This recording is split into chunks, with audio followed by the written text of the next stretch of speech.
یه شب یه مردی مست و پاتیل به خونش میره و در حالی که به در و دیوار میخوره و بالا میاره وارد خونش میشه. زنش میاد جمع و جورش میکنه و همه چیز رو تمیز میکنه. روز بعد وقتی شوهره بیدار میشه انتظار داشت زنش به خاطر اینکه مست و پاتیل اومد خونه ازش عصبانی باشه. از اتاقش بیرون اومد و چشمش به نوشته روی میز افتاد.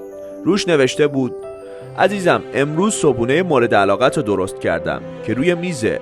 باید زود بیرون میرفتم که برای خونه خرید کنم. به محض اینکه خریدم تموم شد پیشت برمیگردم. عزیزم، خیلی دوست دارم. شوهره از اتفاقی که افتاد تعجب کرد. نمیتونست درک کنه چرا زنش همچین رفتاری باش داشت. وقتی زنش برگشت خونه ازش پرسید: دیشب چی شد؟ زنه خندید و گفت: دیشب وقتی داشتم تو رو به رخت خواب می بردم و لباسا و کفشتو در می آوردم، در حالی که خیلی مست بودی می گفتی: خانوم لطفاً دست از سرم بردار، من زن دارم.